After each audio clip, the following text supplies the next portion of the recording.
एक दिन भीमसेन किसी सेवा कार्य के लिए वन में अकेले विचरण कर रहे थे।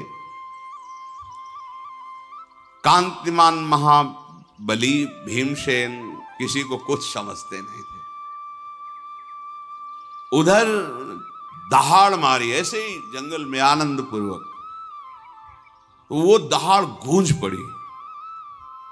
तो तत्काल देखा एक गुफा से मुंह फैलाए हुए अजगर ऐसे, और उसका आकर्षण इतने जोर का था कि जैसे कुछ चुंबक खींच लेता है, ऐसे भीम खींचे हुए चले गए और वो अपने शरीर से भीम को फांस लिया।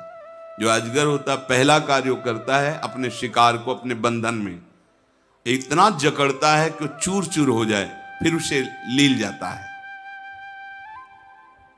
पर्वत काय विशाल अजगर महाबली भीमसेन ने देखा कि हल्दी का जैसा रंग, ऐसे उसकी त्वचा का रंग, और क्रोध में हुआ भीम को जकड़ने लगा। भीम ने अपनी बहुत ताकत लगाई पर कुछ काम नहीं कर रही थी उसकी जकड़ के आगे। भीमसेन का शरीर शिथिल होने लगा, अचेत होने लगे, कोई बल काम नहीं कर रहा। दसियों हजार हाथियों का बल जिनकी भुजाओं में है, अजगर से आज नहीं छूट पा रहे। तेजस्वी भीम ने अपने को जब देखा कि अब तो बस ये लील ही जाएगा, अपने पास में नागपाश में बांध लिया। घोर प्रयत्न किया, भीमसेन किसी भी प्रकार सर्प के उस पास से बाहर नहीं निकल सके।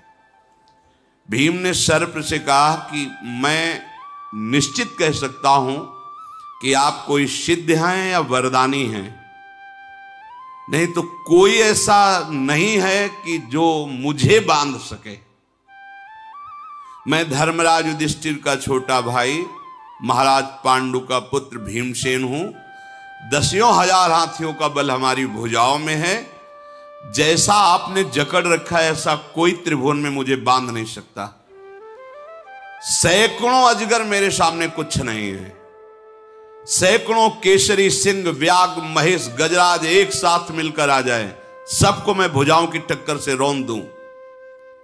कोई भी त्रिभुवन का राक्षस, पिशाच, महाबली, नाग भी ऐसा नहीं जो मुझे बांध सके। लेकिन ये क्या कारण है? आपको कोई वरदान है या आप कौन हैं जो मैं आपके पास से अपने को नहीं मुक्त कर सकता? मेरी भुजाओं को ऐसा आपने बांध लिया है। अजगर ने कहा, महाबाहु, मैं बहुत समय से भूखा हूं। सौभाग्यवश देवताओं ने मेरे लिए बहुत बढ़िया भोजन भेजा है। कोई भी देहधारी हो, सबको अपने प्रिय प्राण है, प्राण का प्रिय आहार है। आहार जब मिल गया तो अब हमें तो आनंद मिलेगा ही, हम तुम्हें क्यों छोड़ दें? पर तुम जैसा पूछ रहे हो वैसा तुम ध्यान पूर्वक सुनो। मैं वैसा ही हूं, मैं कोई साधारण अजगर नहीं हूं। मैं मनीषी ब्रह्म ऋषियों का अपराध करने के कारण अजगर बना हुआ हूं। मैं देवराज इंद्र के पद से सीधे अजगर योनि में आया हूं। देवराज इंद्र के पद से मैं तुम्हारा पूर्वज नहुष हूं। महाराज नहुष, तुमने सुना होगा, जब अपने वंश की कीर्ति सुनोगे तो तुम्हें सुना होगा नाम। मैं नहुष हूं, तुम्हारे पूर्वजों का पूर्वज हूं। मैंने ब्रह्म ऋषियों का अनादर कर दिया, इससे मुझे शाप प्राप्त हुआ, और शाप के एक दुर्भाग्य का स्वरूप तुम देख रहे हो। मैं सांप बना हुआ। यद्यपि तुम मेरे वंश के हो, अवध्य हो, मारना नहीं चाहिए, पर मैं इतना भूखा हूं कि अब मैं तुम्हें छोड़ नहीं सकता। मैं आहार बनाऊंगा क्योंकि मुझे अपने प्राण पोषण करने हैं। मुझे वरदान है कि दिन के छठे भाग में कोई सामने आ जाए, वो मेरे सामने से निकल नहीं पाएगा। मेरी जकड़ में जो आ गया वो कोई छूट नहीं पाएगा। ये ऋषियों ने दया करके मुझे वरदान दिया था। तुम वरदान के कारण ही निष्फल हो गए हो। मैं इंद्र के सिंहासन पर विराजमान हुआ, पर मुझे अभिमान हो गया। ये अभिमान बहुत बड़ा दुश्मन है, जिसका हम बहुत बड़ा सपोर्ट देते हैं अंदर से कि हमारा तो अपमान हुआ। नीचा अपमानम सुधा, अमृत नहीं पीना चाहते। सम्मानम कल्यात घोर गरलम, वृंदावन धाम का यह सिद्धांत है श्रीपाद प्रबोधानंद सरस्वती जी महाराज। सम्मानम कल्यात घोर गरलम, नीचा अपमानम सुधा, श्री राधा मुरलीधर भज सके वृंदावन मां त्यज, वृंदावन कभी मत छोड़ना। यहां ऐसे रहो, सम्मान को विष के समान समझो, नीच पुरुषों द्वारा किए हुए अपमान को अमृत के समान समझो, और राधा मुरली मनोहर का निरंतर भजन करो। मैं ऋषियों का अपमान करने के कारण ऐसे संकट में पड़ गया हूं। इंद्र के सिंहासन का भोक्ता होकर के भी मैं कितनी तिर्यक योनि, नीच योनि में गिरा हूं। ये अगस्त ऋषि का शाप मुझे भ्रष्ट कर दिया। पर जब मैं गिर रहा था तो रो रो करके महर्षि से कह रहा था कि शाप से मुक्त होने का भी तो उपाय बता दीजिए। तो उन्होंने कहा था, जब पृथ्वी में तुम अजगर के रूप में होगे तो तुम्हारी स्मरण शक्ति नष्ट नहीं होगी, और जब तुम्हारे प्रश्नों का कोई उत्तर दे देगा तब तुम मुक्त हो जाओगे।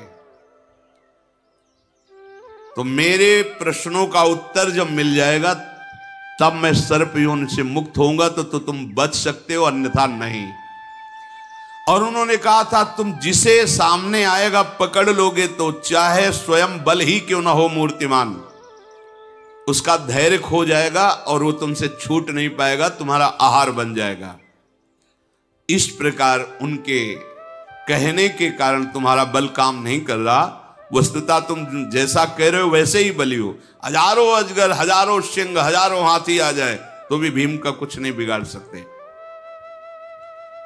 महाद्युते, मैं बड़ा दुष्कर्मी हूं, पश्चाताप हो रहा है।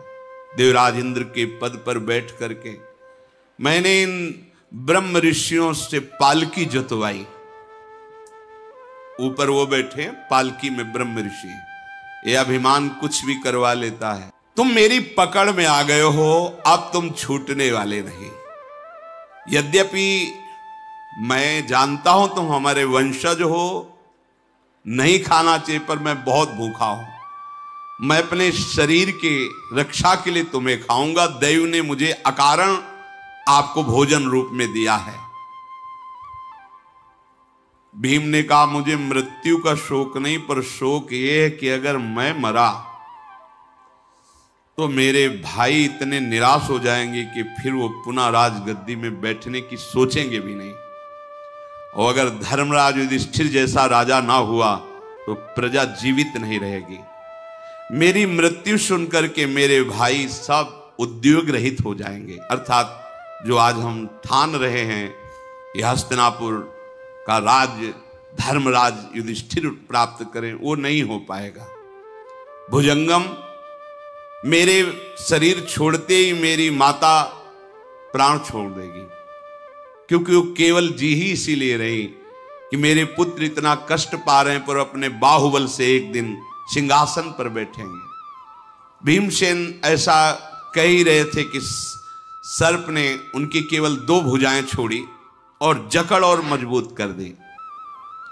उनको बहुत पीड़ा होने लगी भीम को। इतने में युधिष्ठिर जी की बाईं आंख फड़की और उनको लगा कोई अनिष्ट हो गया। युधिष्ठिर जी के महान हृदय में घबराहट पैदा हुई। यह धर्म का लक्षण होता है। द्रौपदी से पूछा, भीम कहाँ है? तो उनका ऐसे ही, वो तो वन विहार के लिए निकल गए थे।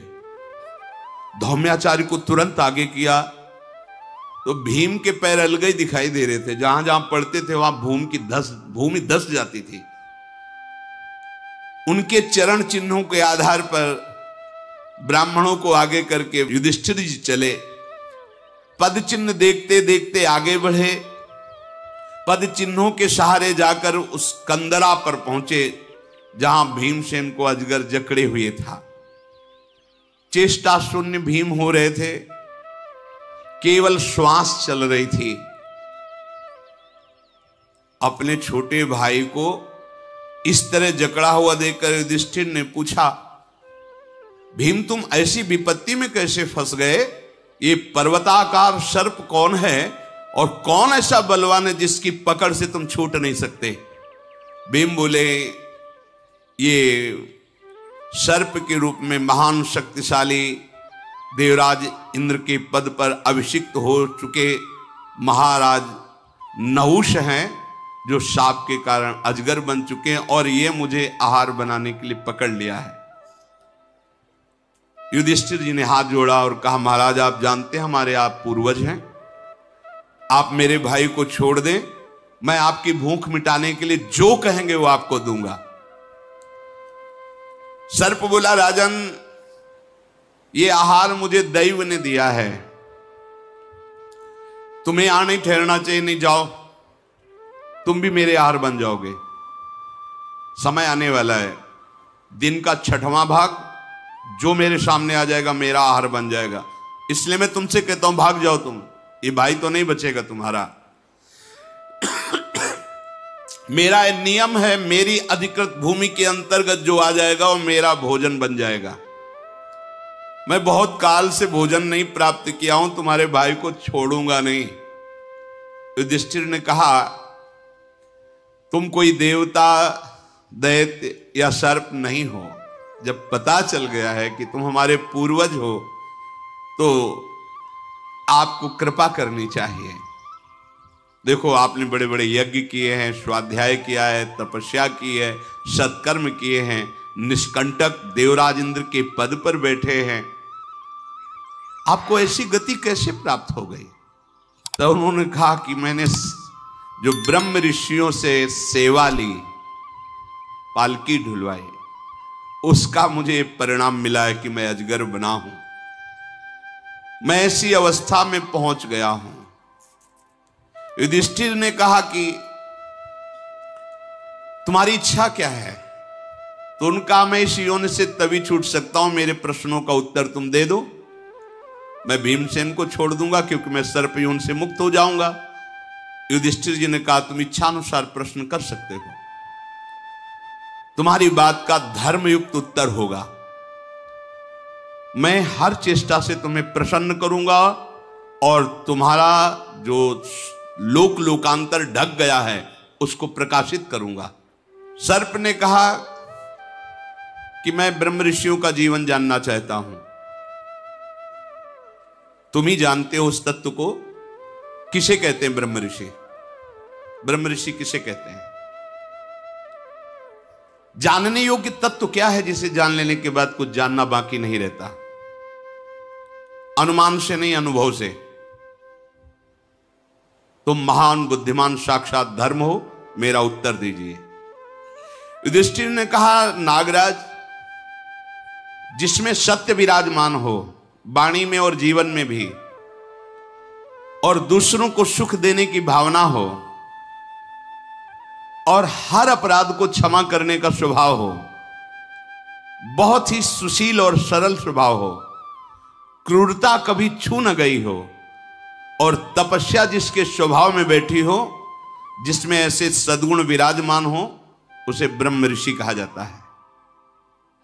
सत्यम दानम क्षमाशीलो मानसंस तपो घृणा दृश्यंते यत्र नागेंद्र स्व ब्राह्मण इति स्मृतः। और तुमने पूछा जानने योग्य तत्व क्या है? तो जानने योग्य तत्व परब्रह्म है। जो परब्रह्म को जान लेता है वो दुख और सुख दोनों से परे पहुंच जाता है। जो उस तत्व को जान लेता है उसके हृदय में कभी शोक नहीं होता है। जानने योग्य तत्व दुख और सुख से परे बताया तुमने। नहुष बोले, पर मैं तो सबको दुख और सुख से युक्त देखता हूं। हां, सत्य है, जो दिखाई देता है वो तत्व नहीं है। जो दिखाई देता है सुख दुख, वो भोक्ता देहाभिमानी जीव है, वो तत्व नहीं है। तत्व तो अनुभव में आने की, वो देखने वाली वस्तु थोड़ी है। वो लक्षणों के अभाव में जो तुम बाहरी देख रहे हो शरीर क्रिया, और देहाभिमानी जीव जो दुख सुख का भोक्ता कर रहा है वो अपने स्वरूप को नहीं जान रहा है। तत्व तो दुख सुख से परे शोक रहित स्थिति है। जो दुख सुख से परे वेद्य तत्व है, दुख सुख से शून्य है, उस पद को जानने के लिए देह भाव का त्याग करना होता है। वो हर समय देह ही भाव में तो रहते हैं। देखो ना, उठना बैठना खाना पीना चलना बोलना, लेकिन जो तत्व बोध जिसे हो जाता है, ये सब करते हुए भी वो कुछ नहीं करता। नागराज मेरा तो यही विचार है, फिर आप जैसा कहें। जिससे संस्कार, सदाचार और देह भाव का नाश ये प्राप्त होता है, वो ब्रह्म ऋषि का संग कहलाता है। संस्कार, भागवती, सदाचार, इंद्रियों का संयम और देह भाव का नाश अर्थात आत्मस्वरूप में स्थिति, ये किसके संग से, किस साधन से? बोले ब्रह्म ऋषियों के संग से, भगवत प्रेमी महात्माओं के संग से। फिर शर्प ने कहा कि मैं तुम्हारी बात अच्छी तरह से समझ रहा हूं, तुम ठीक से धर्म को जानने वाले हो। तुम्हारे भीमसेन को अभी तो मैं नहीं खा रहा, पर जानने योग्य बात का और विस्तार से वर्णन करो। तो युधिष्ठिर जी ने कहा, वेद वेदांगों के पारगामी विद्वान जिस आचरण को प्रमाणित करते हैं वही आचरण करना चाहिए, मनमानी नहीं। इस विषय में सर्प ने कहा कि मैं आपसे प्रश्न करता हूं कि दान देने से, सत्य और प्रिय वचन बोलने से और अहिंसा करने से, मतलब अहिंसा, किसी की हिंसा न करे, उत्तम गति पा सकता है। आपका क्या विचार है? युधिष्ठिर जी ने कहा, दान से भी बड़ा पलड़ा भारी होता है सत्य का, और अहिंसा और हितकर भाषण सत्य से भी भारी होता है। अगर सत्य बोल रहे हो, दूसरे का हृदय चूर चूर कर दिया, दूसरे का नाश का अवसर आ गया, दूसरा बंधन में पड़ गया। सत्य, हितकर, मृदु और अहिंसा, किसी की हिंसा ना हो, बोले इससे उसको मैं श्रेष्ठ समझता हूं। महाराज, दान, सत्य, तत्व, अहिंसा और परिभाषण, इनकी गुरुता और लघुता कार्य की महत्ता के अनुसार देखी जाती है। आपका क्या विचार है? युधिष्ठिर जी ने कहा, उत्तम लोकों की प्राप्ति करने के लिए अगर देहाभिमान रहित होकर के दान किया जाए तो उत्तम गति की प्राप्ति होती है।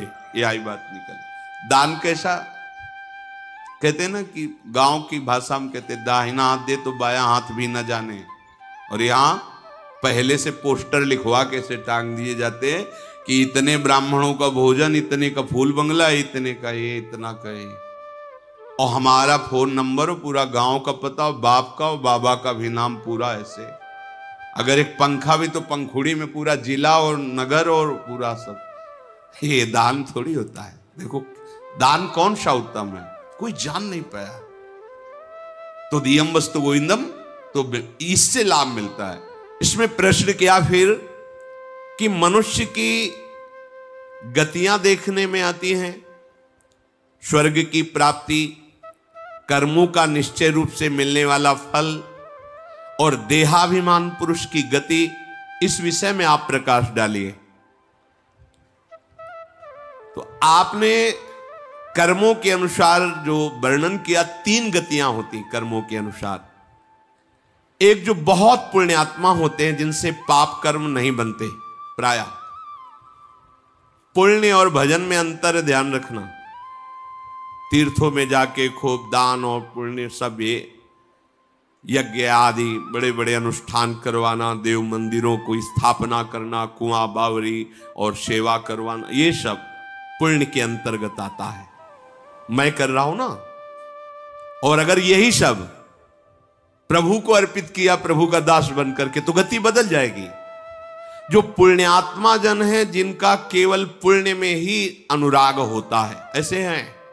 हमने देखा था कानपुर में एक, जब आश्रम में रहते थे तो गुरु आश्रम में, तो एक मैदा फैक्ट्री के बहुत बड़े, कई मैदा फैक्ट्रियां थी, पर वो पुण्यात्मा थे। देखा उनका स्वभाव देखा, वो आधा किलोमीटर दूर ही अपनी गाड़ियां खड़ी कर देते, 10 गाड़ियां उनके साथ आती थी, अंगरक्षक को सब वहीं खड़े, धोती कुर्ता गमछा, नंगे पैर आश्रम तक आना, प्रणाम करके बैठना, बिल्कुल ऐसे जैसे एक साधारण आदमी।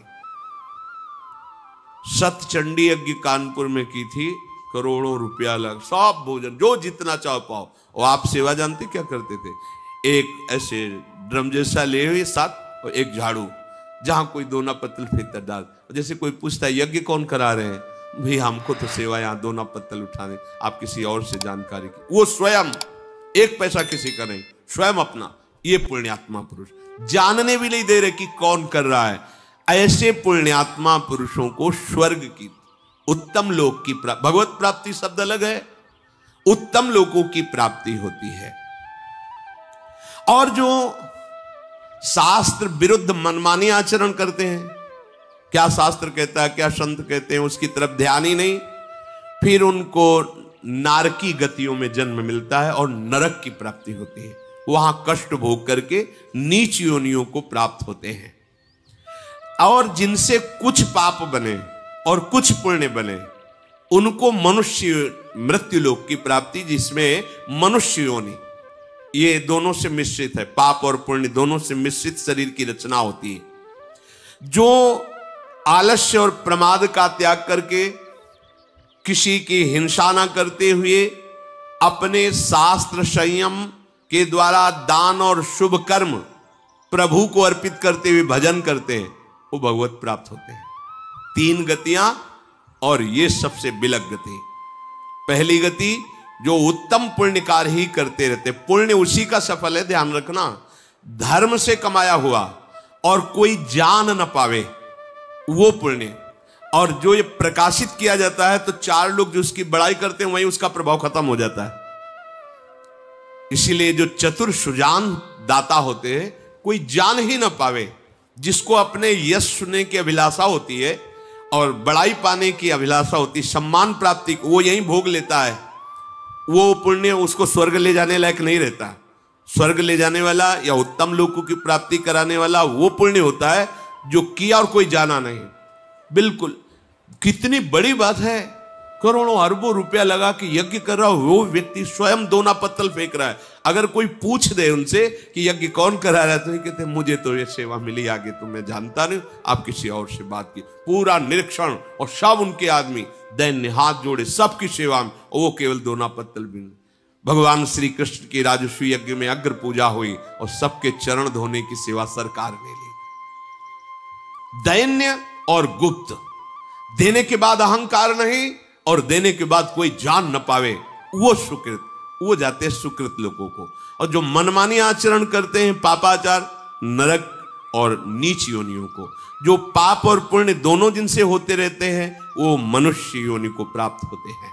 और जो अपने शास्त्र संयम के अनुसार कर्म करते हैं, दान पुण्य शुभ कर्म, ये सब भगवान को अर्पित करते और भजन करते, उनको भगवत प्राप्ति होती है, जहां आना जाना नहीं है। जो विपरीत आचरण करता है, मनमानी आचरण करता है, वो पशु पक्षी की योनियों में जन्म लेता है। इसका कारण यह है कि वो काम और क्रोध लोभ से युक्त होकर के मानवता से भ्रष्ट हो जाता है, इसलिए उसे नीच योनियों की प्राप्ति होती है। प्रयोजनवश जीव प्रायः इन्हीं 3 गतियों को प्राप्त होता है। ये जो चौथी बात बताई गई, ये देहाभिमानी को प्राप्त नहीं होती। देह भाव से युक्त होकर इंद्रियों की परवशतावश जो बार बार भोगों को भोगता है, उसे जन्म लेना पड़ता है और दुख सुख का उपभोग करते हुए फिर जीवन बिताकर फिर मरण फिर जन्म।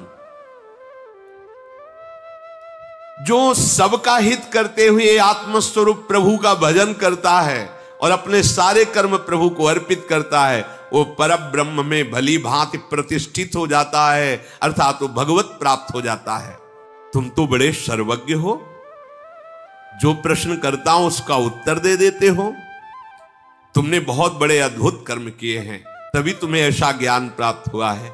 अद्भुत कर्म का तात्पर्य है तुमने ऋषियों की जरूर सेवा की। तो 10,000 ऋषि अब भी वनवास में महाराज युधिष्ठिर के पास हैं और उन्हीं के लिए वो क्लेशित हुए थे कि कैसे भोजन पवाऊं। तो भगवान सूर्य की आराधना करके वो बटलोई प्राप्त की थी। तो महाराज फिर एक प्रश्न का और उत्तर दीजिए। ये जो बड़े बड़े धन संपत्ति वाले जन हैं, ये अपने को बुद्धिमान समझते हैं, शूरवीर समझते हैं, पर इनको कौन ऐसा है जो मोह में डाल देता है, दुर्गति हो जाती है, जैसे मेरी हुई। नहुष जी कह रहे हैं जो सर्पयोन में, मैं देवराज इंद्र के पद पर था, उस पद में जाते ही मैं मदोन्मत्त हो गया और मेरे से वो अपराध बना जो बिल्कुल नहीं होना चाहिए। महान तपस्वी ऋषियों से पालकी जुतवाई, परंतु आज मेरा हृदय जल रहा है कि मैंने वो क्या अपराध किया। जिन ऋषियों की चरण धूलि माथे पे रखना चाहिए, उनके कांधे पे पालकी ढुआई और मेरी ये दुर्गति हो गई। ये बड़ा कष्टदायक जीवन मेरा सर्प योनि में है। बोलो, स्वर्ग का देवराज इंद्र पद मुझे प्राप्त था, दिव्य विमान थे, पर मैंने अभिमान में ऋषियों की पालकी जोती। ब्रह्म ऋषि, देवता, गंधर्व, यक्ष, राक्षस कोई भी मेरे सामने आ जाए, उसकी आदि शक्ति मेरे में आ जाती थी। मेरी शक्ति तो है ही, उसकी आदि शक्ति, ये मुझे देवताओं ने वरदान दिया था। मैं जिस प्राणी की ओर आंख उठा के देख लूं, तत्काल उसका तेज नष्ट हो जाता था। मैं ऐसा तेजवान, पर मैंने ब्रह्म ऋषियों का अपमान करके अपना सर्वनाश कर लिया। यह अपने लोग देखते हैं, कहते गया गया, मान जा नहीं तो चला जाएगा। वो लगता है कि हमारे पास बैंक बैलेंस, हमारे पास अमुक अमुक सुविधाएं हैं, ये सब ऐसे ऐसे नष्ट होने वाली। भ्रकुटी विलास सृष्टि लय हुई, तेरे पास कितना बैंक बैलेंस है। यहां सर्वनाश का खेल खेलने वाला काल केवल तुम्हें बाट जो रहा है। मान जा, राधा राधा रट, प्रभु की शरण में आ जा। ये अभिमान छोड़ दे, मैं कुछ कर लूंगा, कुछ नहीं कर पाएगा। ये काल तुझे नष्ट कर देगा। बस प्रभु की शरण में हो जाओ। जो करा रहे हैं उन्हीं के द्वारा कराए हुए सत्कर्मों को उनको अर्पित कर दो, भगवत प्राप्त हो जाओगे।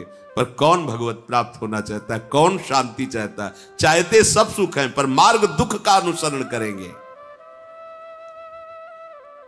मेरी इतनी बुद्धि भ्रष्ट हो गई थी कि जब पालकी पर ऋषि जन चल रहे थे तो मैंने आगे चलने वाले महर्षि अगस्त को लात मारी कि शार्प शार्प, मतलब शीघ्र चल शीघ्र चल।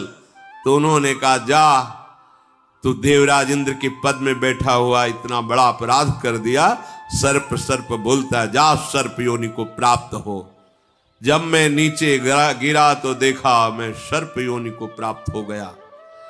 प्रमाद, ये विवेक शून्यता, ये धन और पद का अपराध मेरा सर्वनाश कर दिया।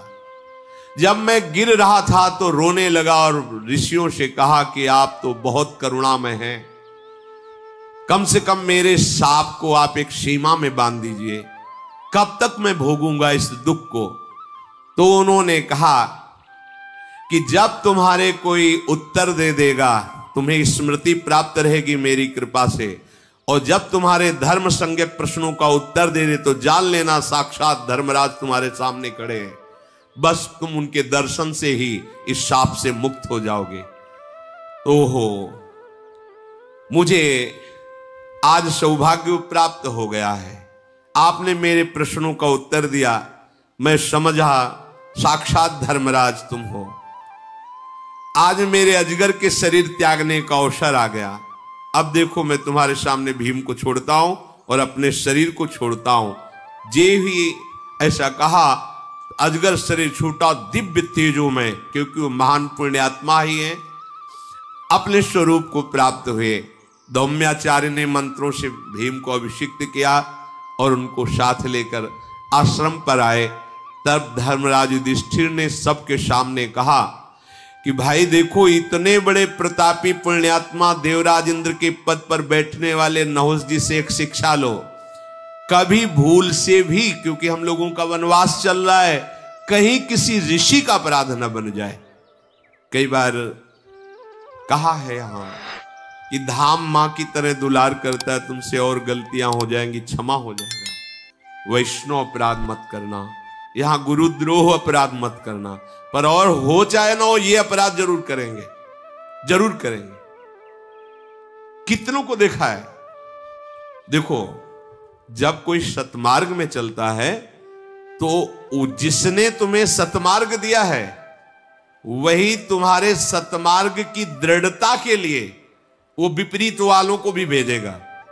कल सुना था, मुझे मंत्र लेना है तो तुम्हारे अंदर क्रोध वृत्ति त्याग करो, उन्होंने ही लगाया झाड़ू लगाने, झाड़ू मारो उसके, टोकरी पूरी डाल उसके ऊपर, वही भेजता है। परमार्थ पे चलो, ये मार्ग है, ये सुविधा है, भेजा, चलो भड़काओ इसको, इसको बोलो। अच्छा, सुने न काहू की कही, कहे न अपनी बात, नारायण वा रूप में मगन रहे दिन रात। ना काहू सो बोलिवो, ना कोई व्यवहार, बस अपनी कुंवर किशोरी को जियत निहार निहार। परमार्थ पुष्ट हो जाएगा, अपराध की गुंजाइश ही नहीं। ये जो चार जगह हम अपने ज्ञान का, विज्ञान का, अपने धन का, वैभव का प्रदर्शन करते हैं ना, रास्ता बदल जाएगा। सतमार्ग अनन्य भाव से संत वचन, गुरु वचन, शास्त्र वचन के अनुसार चला जाता है।